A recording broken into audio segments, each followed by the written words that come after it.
Good morning, CDS. Happy Friday. Happy Friday. We have a very, very special show lined up today. First, I want to say hello again to everybody, and then thank my co-hosts Jim Poulin and Richard Willoughby for being on. And we do have a special guest, but we'll keep that unknown for the moment. We want to say thank you to everybody for completing their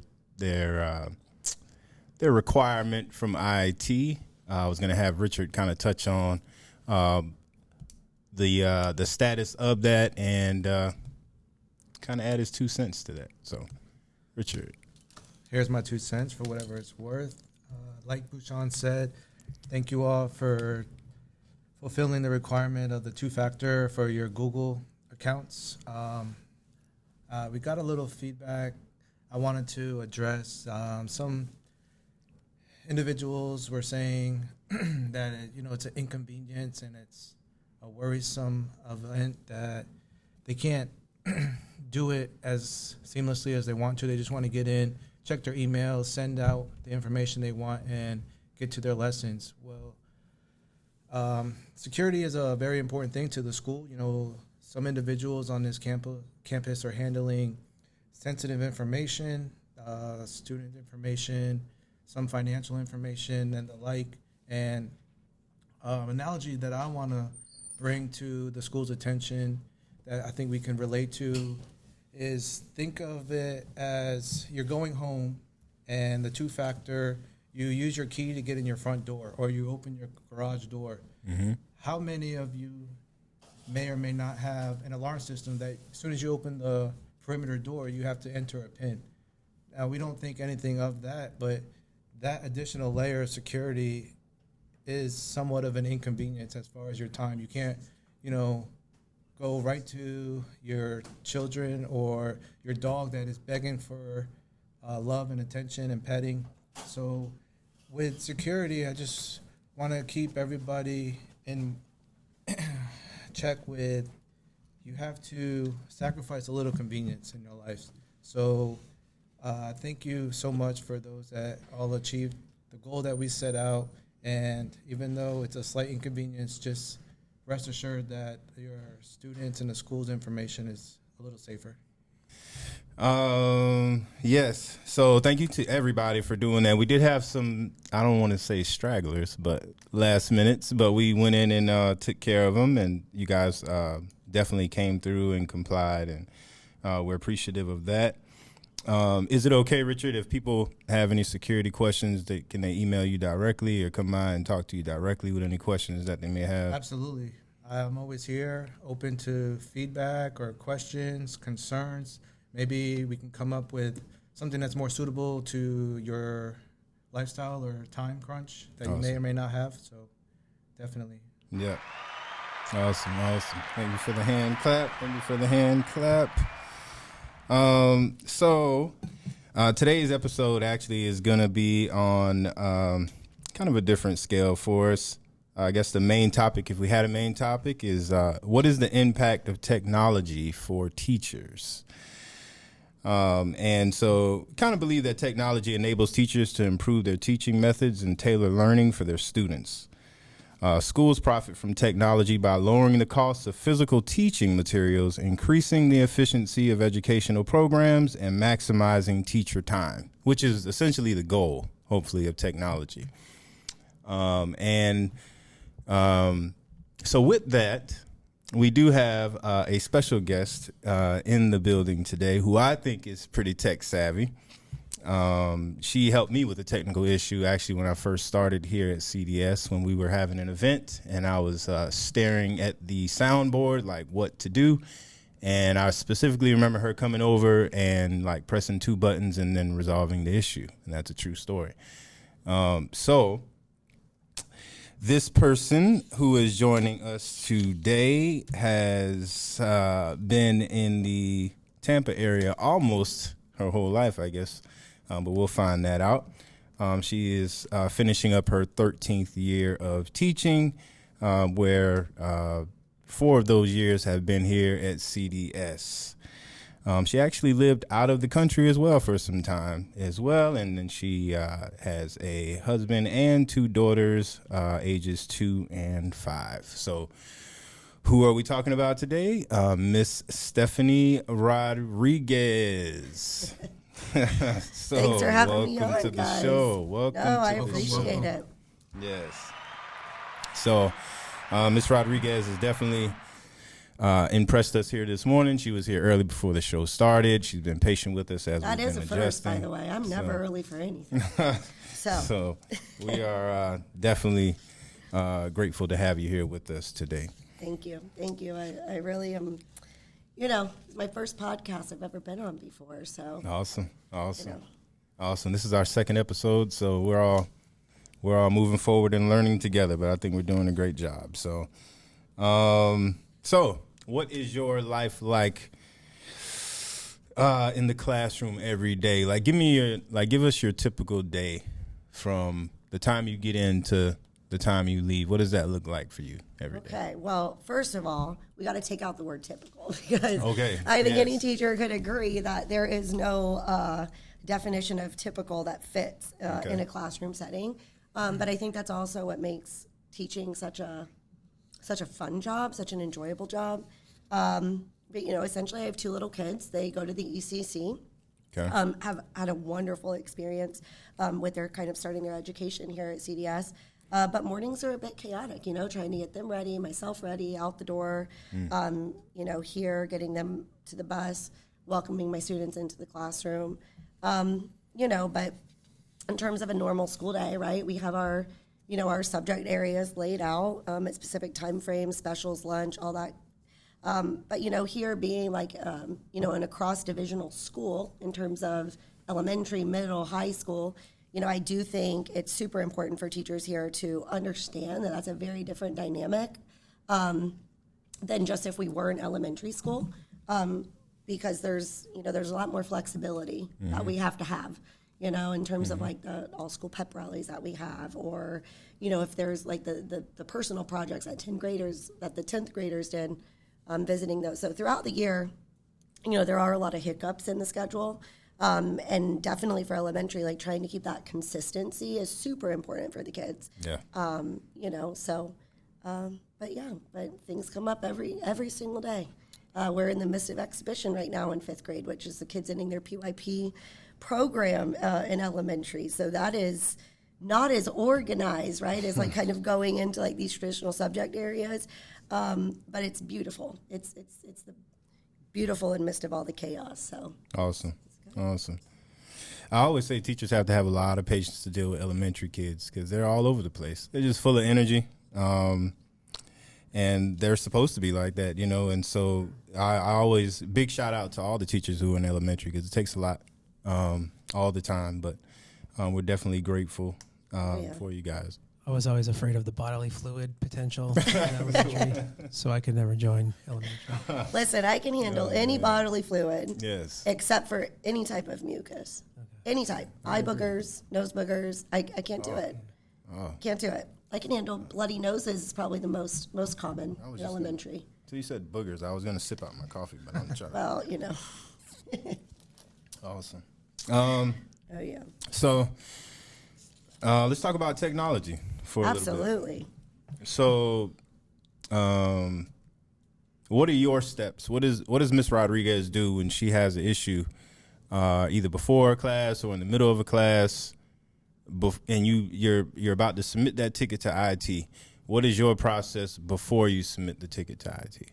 All right. So, I guess one of the first things that I look for, which I have learned from working here, because definitely we use a lot more IT in our daily lives here, especially in 4th and 5th grade, and then middle school and high school as well, right? Because the kids are all like 1-to-1 student to device ratio.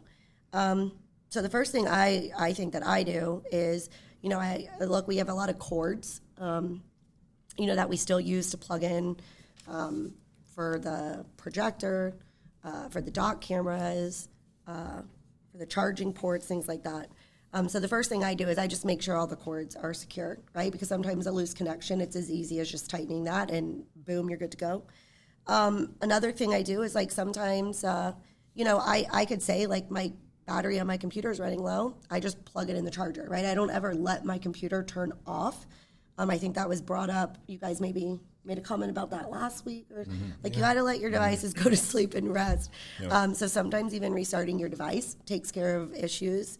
Reboot I know is magic. Yeah, Exactly. yeah, Yes. it really does. It Exactly. really helps. Sometimes I've even realized that if like a document isn't allowing me to download it or save it, I have to do the update. Like on the when you're in like Google Chrome, like it's prompting you to do the update, and you kind of ignore that for a while. So that's helped to resolve some issues. But then a lot of like trial and error, right? Like I think a lot of teachers nowadays are pretty tech savvy to a specific point. And so I think, and especially like, we have MacBooks, like those are, I would say, pretty user friendly in terms like, the apps and, where to go to troubleshoot. People are pretty familiar with those platforms. So I try to kind of just go in and kind of see what I could do on my end. But then if I need to, I'm going to go to YouTube and I'm going to go try to Google something on YouTube. Sometimes though, when you're in the middle of a lesson, you don't have like the time is a factor, right? It's a factor, and tech doesn't always work the way you want it to work in the moment you need it to work. And I definitely think, through kids doing the online learning, they're more patient to that, right? Like they are more understanding of that because they've experienced it on their end as well. So that does help, right? Let me throw a question at you before you continue on. So it sounds like, and I'm sure the guys probably will agree, you're very preventative as far as when it comes to, hey, I see this update pending. Let me go ahead and hit this update. Before I reach out to them, let me make sure I check all these connections and make sure they're good. Yeah. So that alone is a hand clap because, I was Yeah. recently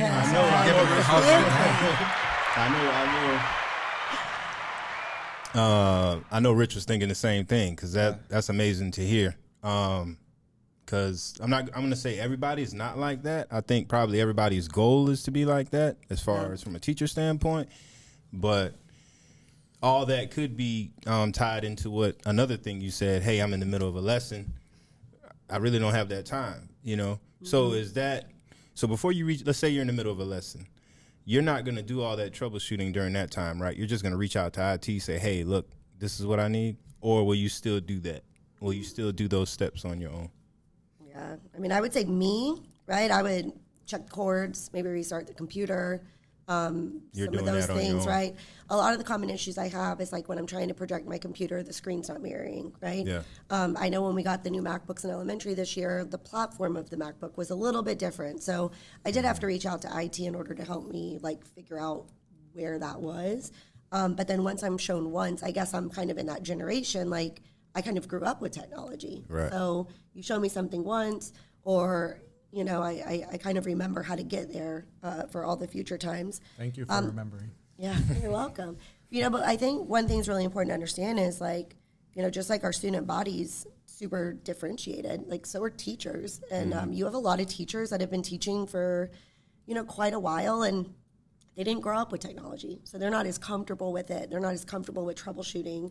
And then you have different personalities of teachers, right? Like you're standing at all times, whether it's kids or not. Like you have 17, 18 kids looking at you and every move you make, every moment of the day. And so sometimes when something doesn't go as planned, my personality is like, okay, we're going to figure this out, right? But we have some teachers that are like, oh my gosh, it's not going exactly as planned. What do I do? And they kind of like go into that like fight or flight mode where they flight. They're like, their thoughts just kind of escape their brain, and maybe that's, where you're that, that 911 call. I need you to help me, right? Because there are times where it feels like mass pressure, right? I was still online teaching up until last year, and I do think when you have an online student, their families are in the room, their family, so you want things to go more smoothly, Wow. But And yeah, I think IT is cognizant of that.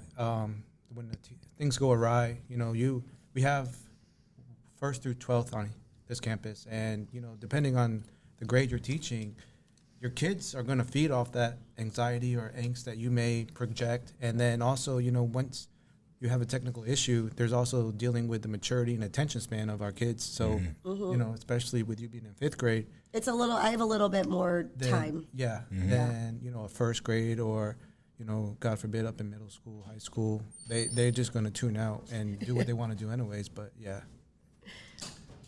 It's definitely a teacher skill set to, in the wake of mass hysteria, confusion, to appear calm and to reflect that on your kids, because your kids will smell blood in the water. And if you are not, you know, if you're not ready to go, or if you're flustered, they will feed off of that energy, for good or bad. So yeah, it's definitely a teacher skill set. And like she mentioned, you're on a stage all the time. Yep. Yeah, it's hard. I forgot mascara yesterday, and my kids asked me if I had makeup on or if I was sick. And I'm like, no, I literally just forgot to put mascara on. You know, they look at every detail. You know, so it's you know, even though they're kids, right? It's still like there's pressure there. So Yeah. oh yeah. I mean, you just pointed out another good thing that I never thought about, and it's a given. Everybody knows about it, but the personality aspect of it. So you wonder why when you support this teacher, they kind of seem hands off ish, and then you might support this other teacher who seems very tech savvy. But it's the personality aspect, I think, that brings it to the table. That fight or flight, like you said, it's just I got it handled. Oh my God, I don't have time for it right now. So let me call 911. So I never thought about us as being like the rescue, you know. Like you guys are kind of like a teacher for the teachers in terms of technology. Yeah. And, you know, I think going into that, you need to understand teachers have different personalities, and you got to maneuver them a little bit differently, right? Yeah. Definitely. It is my favorite part of this job is the fact that we have so many different types of clients here. We have teachers, older teachers, younger teachers, younger kids, older kids, and they're all completely different. So like usually when you work a business, you're used to a certain type of clientele, but here it's completely different. You know, you could have a kindergarten kid talking to you 1 minute and a board member the next minute. So it's it makes it fun. Yeah. I agree. The goal is to, well, I'm not gonna say it's the goal, but one of the things we want to be able to do is provide resources for you guys, something that you can reference. So we do have a help desk page. Do you ever go to our help desk page? When I need help, sometimes. Well, so okay. So like if I'm putting in a ticket, I think I go to that little icon under the. So you put in a ticket. Do you search for anything? Do you know how to search for anything on the help desk page? I do not. I think I utilize YouTube or Google for that. But okay. All right. No problem. So I'm going to pull up right now the help desk page. It's pretty simple. I think it's pretty simple. It's keyword friendly. Okay. So walk me through how to get there, Bhushan. All right. So do you have your Google profile pulled up right now? I can do that in a jiffy. All right. And I also got it on the screens here, too, if you want to look up there, if you can see it. I don't know. But all right, I'm up. You would simply go to your little icon, whatever it is, or the waffle. We call it the waffle. It's the waffle. Oh, man, the math teacher in me calls it an array. Whoa. An array. Or a matrix. Okay. 3x3. All right, I am there. All right. Then I'm going to click on I'm clicking on my profile here. The Life Raft. Yes. The IT help desk. Life Raft. You got it. See, that's where I go to put in a ticket. Where do you go? To the Life Raft. You go to the Life Raft, okay. And does it automatically populate to the page, or do you have to click on guide or support or anything like that on your end? All right, hold on. They should go right into the guide. I had my two-factor authentication turned on, so it needed my Face ID to log in. Awesome. Look at that. Yeah. Real time. All right. Okay, so this actually looks different Oh. from my computer to my phone. Looks a little bit different. Or maybe this isn't where I've This gone is a before. new page. This is what we are trying to teach everybody.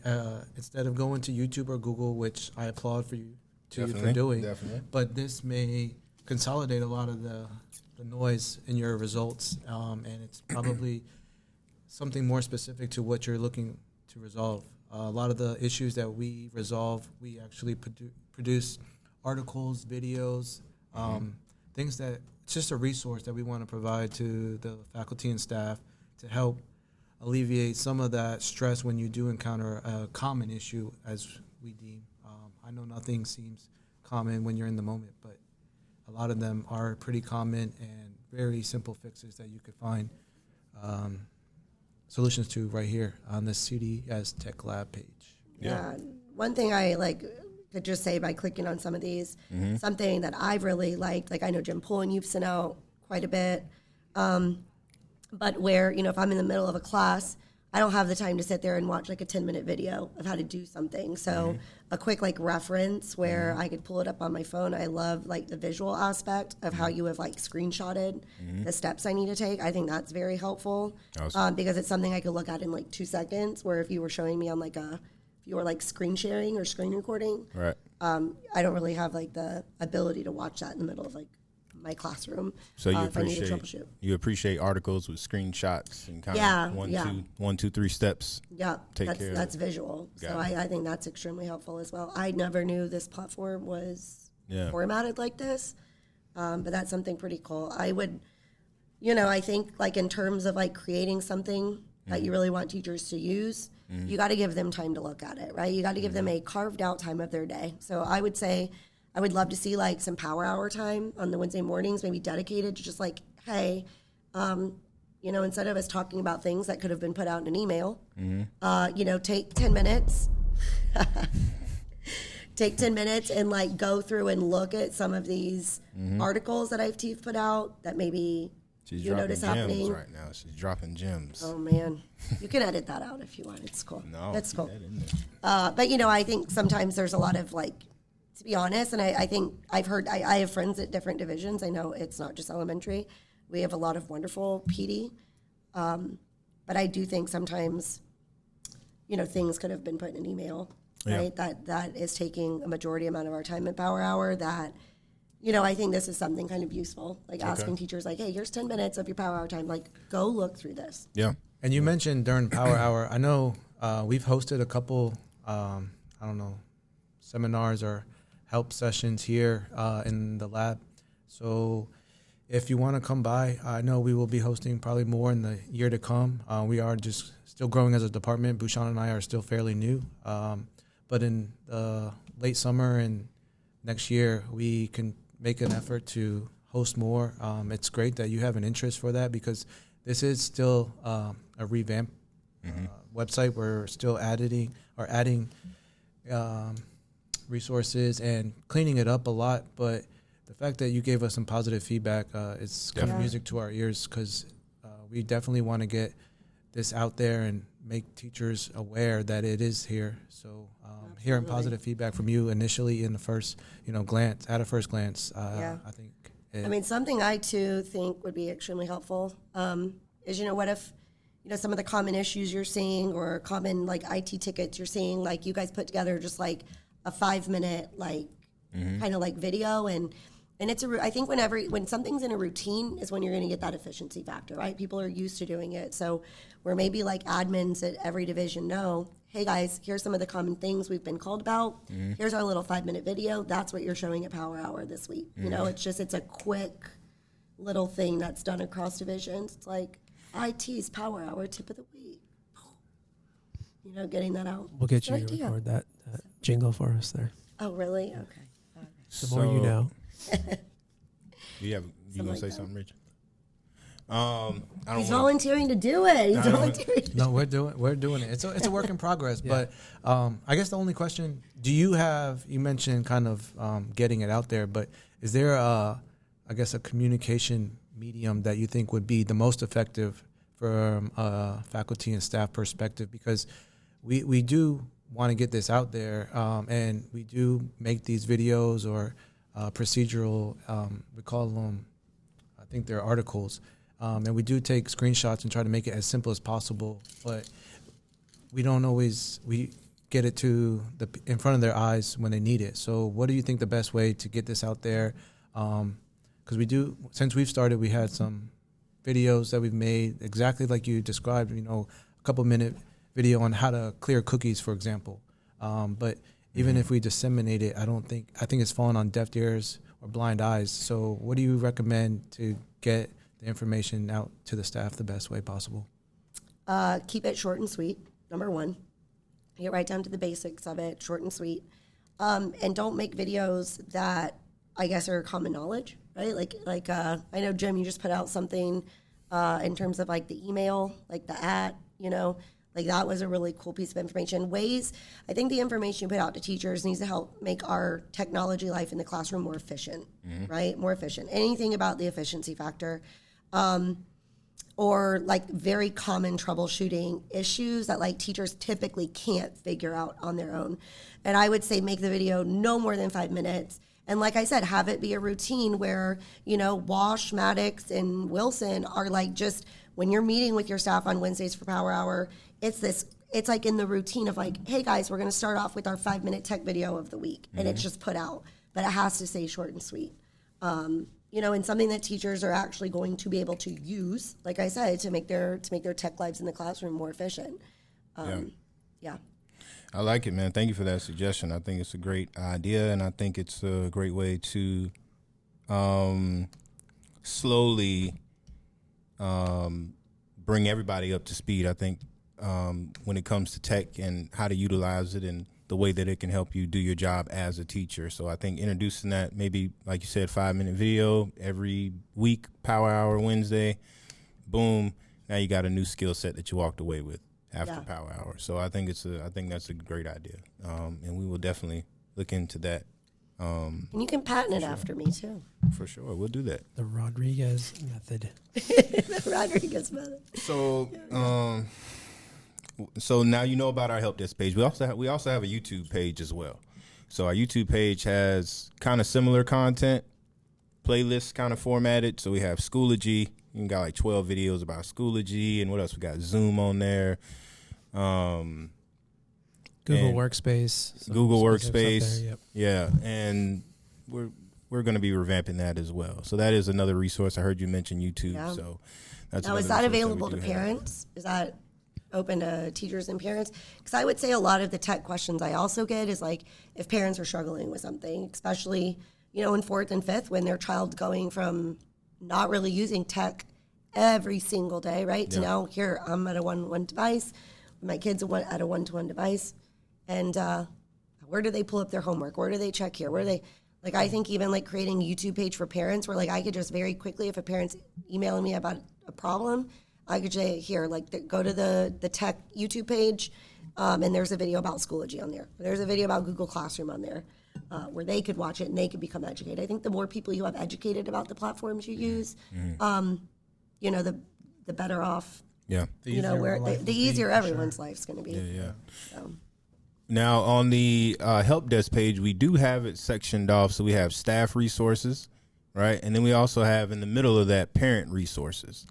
So most of the questions that parents have that we think they'll ask, you can kind of reference it on the help desk page as well. And then we also have a student resource page on there as well. So we're focusing on faculty, staff, parents, and students all in one platform, all in one place. So yeah, any questions that parents may have, they can reference here. Now on the YouTube channel, we don't have anything specifically for parents. There's a few Schoology. There's a couple different things for parents as well. Oh, okay. So stuff that's been pushed out in the Thursday folder we've done and posted on that YouTube channel. Okay. It's not heavily watched, but it is definitely something there. We've pushed out individual to parents who have requested it. So got it. Forgive me for that. That was before I got here then, I think, probably. But Mr. Pooling corrected me on that. So we do have some resources on there as well. But this summer, like Rich said, late summer going into next year, we hopefully will have more things available for everybody across the board, students, staff, and parents. Podcasts for parents as well, specific additions. Definitely. Definitely. Yep. I'm taking it. So, Ms. Rodriguez, what tech resources would you like to see here at CDS that we currently don't have? I'm gonna say what 2 resources? Oh, just gosh. to be specific. So That 2 resources. was smart narrowing it down. That was there, yeah. I think that's a loaded question she there. said, "Oh God," and I'm like, "Oh God, yes, that could take forever." Depending on how many she throws. So what? Well, I will try to keep this short and sweet. I guess before I begin answering this question, This was a question that I put out to a lot of my colleagues, just because I think whenever you're making choices on purchasing any type of resource, you need to look for that common thread of like, where are teachers suffering in terms of a technology in their classroom, and where do they feel it could be best enhanced, right? And that's going to look very different when you're looking at a 3-year-old, when you're looking at a 6-year-old, and when you're looking at an 11-year-old sitting in front of your classroom, right? Like elementary is a pretty vast age range in terms of the maturity of the kids, attention spans of the kids, and the ways teachers kind of organize and run their classrooms. And I think one thing's important to note, like elementary, like we're teaching every single subject area. So I need something that's going to work for me for math, reading, social studies, writing, across the board. And so I think that's where we need a lot more differentiation, right? Like kids move into middle school, you're asking that teacher, okay, well, they're going to look at you with like, what do I need in my math classroom? That's the only subject they have to focus on. So we do have to think more of like a broader realm as an elementary school teacher. And I think one thing is, really keeping like student engagement going. I think one of the things I could say feels a little frustrating as a teacher is the amount of cords that I have to work with on a daily basis. And I'm not really talking power cords. I'm talking like to connect the projector, the dock camera, the toggle, the dongle, like that cord that, I don't know what it's called, but that thing. So it's like there's so many cords coming at me. It looks like a complete mess. Sometimes they get pulled out of the wall. But as an elementary teacher, right, when I'm working with technology, I am, frozen to this little section of my room where those cords are. Yeah. I would love to see more of a cord-free classroom in terms of when I'm using my dock camera, I can use it at my guided reading table. I could use it in the back at a student desk. I could use it at my desk where something is more like mobile, right? And I think there are like Bluetooth options of dock cameras out there, things of that nature. So anything that's going to alleviate the cords and keeping a teacher stuck in a specific area of their room when they're using technology, I think is wonderful, especially in elementary, because you have, like I said, less attention span of kids. So, sometimes just the proximity control, being next to a student, helps them to maintain their focus. So I could get the student desk right next to theirs, prop my dock camera up, and work from there, right? So I think that's helpful. Awesome. I know sharing from multiple platforms is super helpful. So maybe some type of, I know there's like that Apple TV little box where I could screencast from my phone, iPad, computer to project that up there. And I think smart boards or something more electronic in terms of just the whiteboard. Okay. Only because there's a lot of glare. I know board markers, like we ask for those to be brought in and we use them, but I mean, they run out of ink pretty quickly because we're letting students use them as well. And I don't think that's really great for sustainability of the environment. And we think of all that plastic we're throwing away, those poor expo markers, So I definitely think more of like a digital component as a whiteboard. I don't know what's out there other than smart boards, but I'm sure there's something to where maybe there's something digital to where, there's and there's so many different resources that just, it opens us up to just more student engagement in that way. Yeah. I know there's games. A lot of the curriculums have like whiteboard lessons or smartboard lessons attached to them. And we're not able to utilize that at CDS because we have just the traditional whiteboard, and I think too, like there is a huge component to like, you have to keep with the basics. You can't make your entire day based around technology 100%. But I think there's just so many wonderful resources that really enhances the efficiency of how you can put information out to kids. That whether you like it or not, it's part of our schooling. Right? It's part of our teaching lives on a daily basis. So any way to make that more efficient for teachers, I think those resources are worth the money. Awesome. I do. Yeah. I know Jim's biting at the bit to kind of share with us now with everything you just said, because I think we do have some solutions and implementations we could test in your classroom if you're willing to be the pioneer, so to speak, for lower school. I think we can address a lot of what you just mentioned fairly simply. It's just, I think the biggest hurdle from IT perspective is going to be the adoption. And because we all know we have different levels of tech savviness here with our faculty, students, parents, and the like. So if you're willing to be a pioneer, I think we could take either over the summer or whenever you want to take a couple hours a day and get you set up. We can probably implement some of the solutions that we have in mind to address a lot of what you just mentioned specifically. Yeah. Well, if it's summer, who's pouring the margaritas? As we're setting this. Now you're on to us. Now No, I mean, I would say just kind of like as I mentioned before, I think elementary, the age gap, the age group of kids that we're dealing with is very differentiated. Yeah. So I think if we're going to pioneer something to really earn the respect of the teachers and really onboard it, I think it would be super beneficial to try to pioneer it in a primary classroom as well as an intermediate classroom. Like maybe get 2 teachers at very differentiated levels of elementary school to both try it. So then we're coming at it from very different angles, right? And the way our kids are using it, attention spans, types of resources, things of that nature. Absolutely. I think that would be a good way to go at it too. We may even be able to get the copier cost down with this method too. Oh gosh, it's is that even quite a bit of budget? Save a few trees. Yeah. Awesome. So. Well, man, I guess you kind of tied into the next question as well. How does the technology that we utilize impact the students? But you kind of touched on it, I think, a little bit when it comes to the help that you can provide the student with the options that you have in the class. Right. If all the cords and everything are in the way, or if that is bothering you, we don't know if it's bothering them. But if it's bothering you and they're watching you, then essentially it's bothering them as well, and it's taking away from the time that you could be spending with them or the information that you can be pouring into them. So right. All that information you gave us is very helpful for us because it now we have something that we can work with. We have something now that we can kind of contemplate on and see, okay, how can we really support our teachers? What's their pain points? What are their pain points day to day? So definitely appreciate that.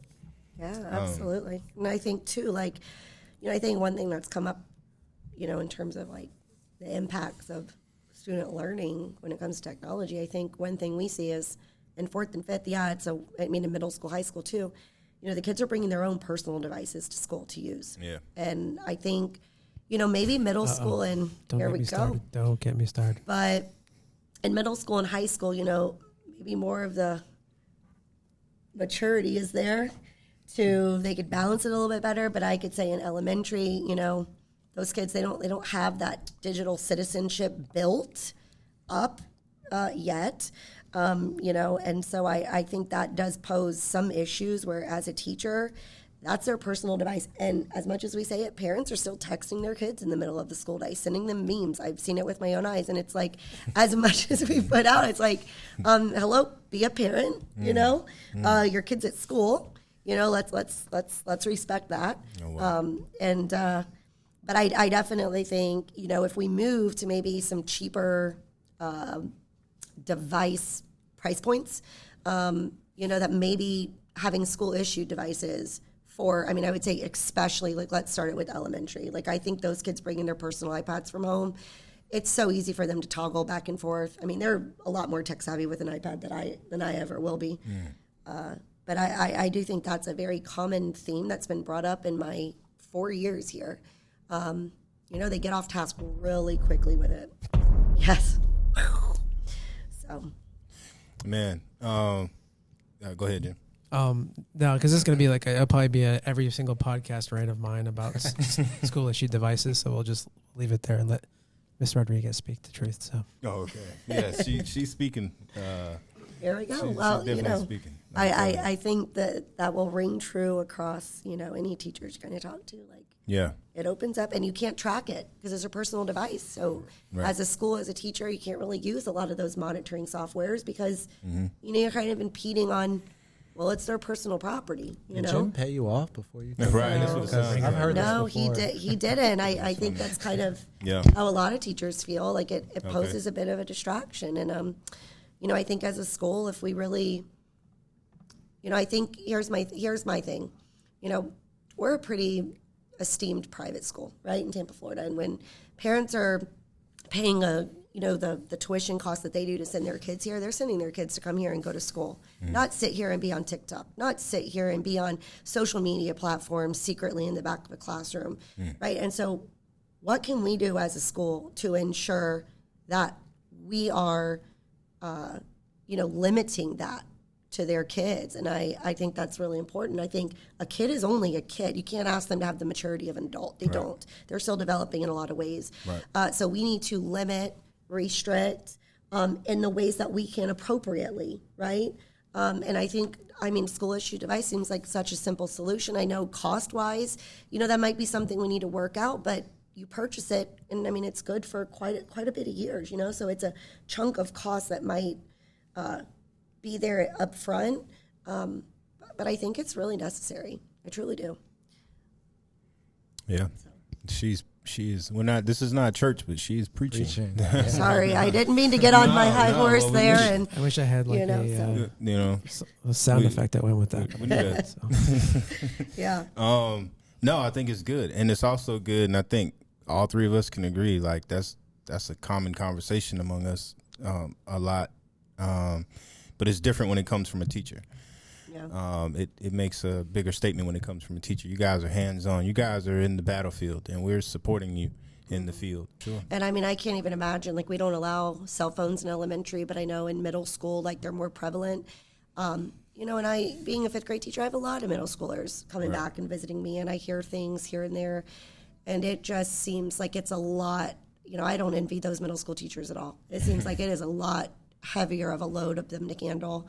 In terms of kids taking photos, posting things on, it's opening another web. And again, it's taking a teacher's time when they're there to teach, plan lessons, prepare. And now their focus is on dealing with, why is my student crying in the middle of second period? Because someone posted a photo of her on Snapchat, Right. It opens this other web that I think at a school we need to try to limit as much as possible. So the academic focus is what the kids can focus on. So you think personal devices coming in impact? I think it opens. I think it opens. Yeah, a lot of doors. More of a distraction. Absolutely. Yeah, I do, and I think now that we're really moving to using the Google Suite, right? The school issued device doesn't need to go home with the kid. If they're utilizing Google Suite. Utilizing Schoology, you can access that from any platform, so they go home, they can still work on that Google Doc they started at the school day. Got it. There's a lot of benefits that, I think we have to opening ourselves up to using that Google Suite. Awesome. In those platforms. So I knew you were the right person to bring in here today. Yeah, there we go. I felt it. I knew it. And again, we thank you for that information. It's absolutely. It's different from a teacher standpoint. Yeah. So, I think we covered our technology question here, but I did have some other questions for you here. Kind of some fun questions for you. See if you'll be willing to answer these questions for us. Let us know a little bit more about you. Okay. I think we can do it in about 5 minutes. I know your time. That's groovy because I got to go grab my kids from specials. Yes, ma'am. What's your favorite food from the cafeteria? Oh, God, from Flick? Mm-hmm. There's so many. I honestly have to say, one thing I've enjoyed this year from Flick is their fresh soups that they make every day. Got it. Right? Who really eats fresh soup every day? I've not tried it. It's good. They have some good. I'm not a big fan of the black bean soup. It's that's when I think they can kick right off the menu. But they have some really good variations of fresh soups every day. Right. I have to say I really enjoy that. All right. So she's a soup lady. And not until I've tasted Flick soup. That's made me a soup lady. Yeah. Interesting fact: you did live in Spain for a while. Is that correct? Did. And what was that like? Oh man, pretty much. I have to say probably the most amazing year of my life, up to date. Not moment, right? I have 2 kids, so obviously the days they were born were the most magical. But I taught. Right after I graduated from college with my education degree, I wanted to go teach abroad, and I got offered a job teaching in South Korea, Argentina. Wow. Those were not. Without other than internships, there was really no other teaching experience I had.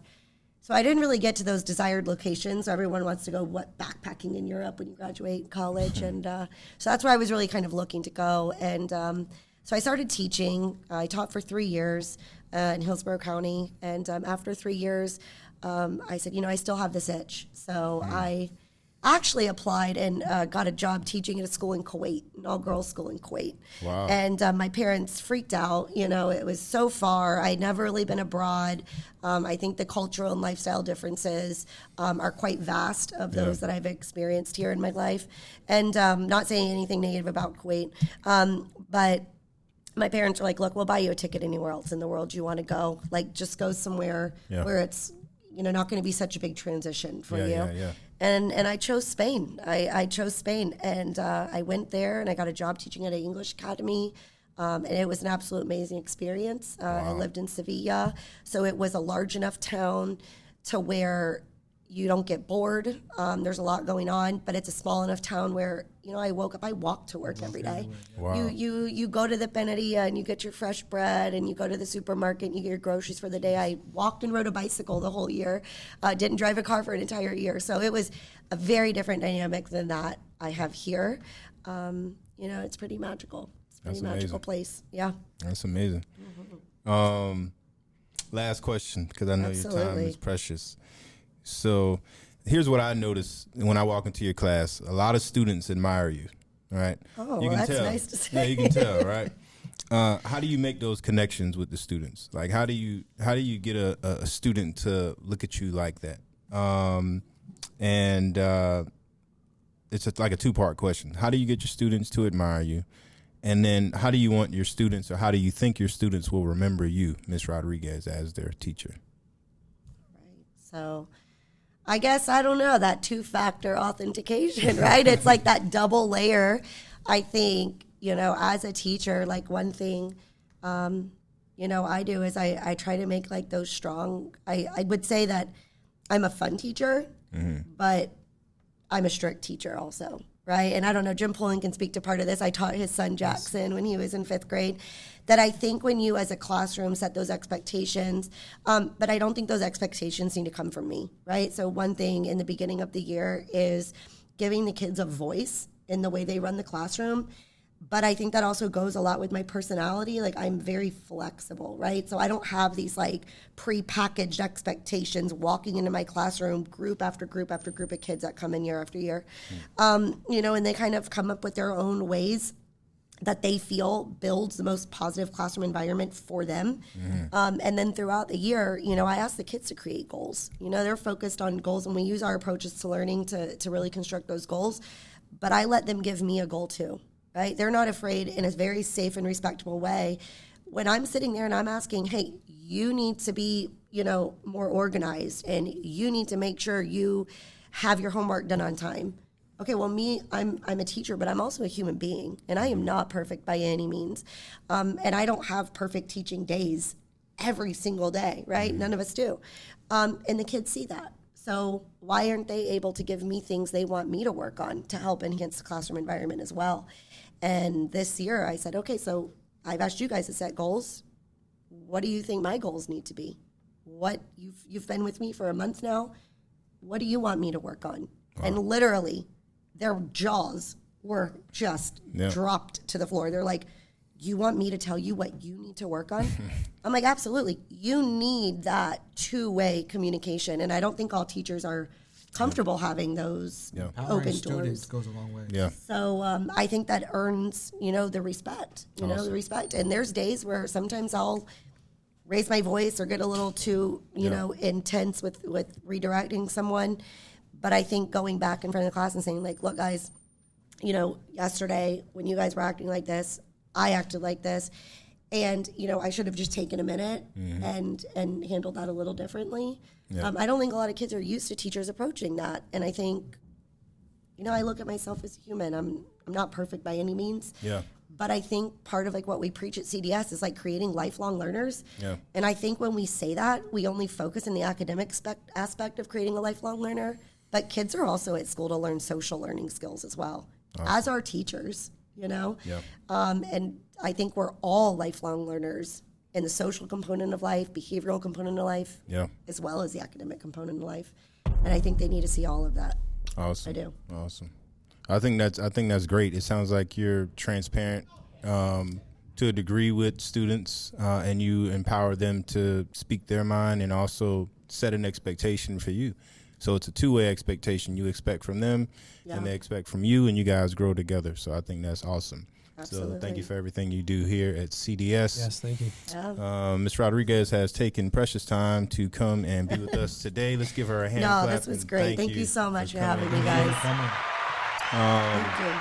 So I guess you're going to be our guinea pig for any new tech that is coming out, and we'll throw it in your classroom. Careful what you ask for. Less cords. Oh, gosh. We'll give you less cords to work with. And, Walk in my classroom and have a trapeze artist just dropping down from the ceiling. Okay. And we'll see how. You said you wanted student engagement, Ms. Rosie, Rodriguez. the robot might be coming. We'll see how that works out for you. So I love it.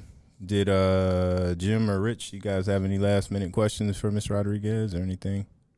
No, I know that well. I do, but I know she's got to go pick up her kids. Gotta go. I was just interested. I know Tim sent out the email about reading this summer. I was just wondering which of the 3 books you selected Oh, and gosh. maybe why. But you can just send that in an email if you don't have time. Mm-hmm. Yeah, I know there was 3. I know there was one. I want to say the one I chose. I know there was like a neuro Yep. brain one. I don't think I chose that one. Do you guys remember the other 2 options? I didn't look at the list. Honestly. Why do I'm you sorry. students Hate hate school? school? That was And- not. Ooh. Okay. That sounds like one I would read. I can't remember the first book. Okay. The I third think one escapes me. I think there was one about like essentially like how you want to build your classroom dynamic. Yeah. Essentially, that's the one I chose. I cannot remember the name or like the complete description, but I really think like as teachers, like we need to create these engaging learning spaces that are comfortable for kids. And I think the book that kind of like laid out some of those principles is the one I chose. Awesome. Cool. Yeah. Awesome. I got to get mine together. I guess I got to figure out what I'm going to Let's give it up for Richard over here, who has Yeah. a 3-month-old who Yeah, just started exactly. sleeping through the night. Getting some rest here. True story. It's So an if I amazing look a little more refreshed, that's why. Because Yeah. the last few months have been tough. Well, you don't make it look like it, man. So another hand clap for that. He doesn't come in Yeah. looking like he's tired, man. I don't know. I have a good face thing. for It's the radio coffee. and podcast. Yeah. You guys are awesome, and you serve about 1,500 people a day between faculty, staff, admin, students. I mean, you guys are doing a pretty rock star job, and I think a lot of us recognize that. And so, put a feather in your hat for that one, guys. Thank So you. We It appreciate never gets you old all. hearing it. Yeah. So, Well, I think that's winding down our show here for today. Special shout out to the class of 2023. We hope that you guys go after your dreams and live life to the fullest, man. And happy Mother's Day. Happy Mother's Day coming up. To all the underclassmen, you guys enjoy your summer. And this is probably our last podcast of this school year, so we'll catch you all throughout the summer. Stay tuned to our YouTube channel. What is it? What's the handle? CDS Tech Lab? Correct. CDS Tech Lab on YouTube. And all right, we are out of here.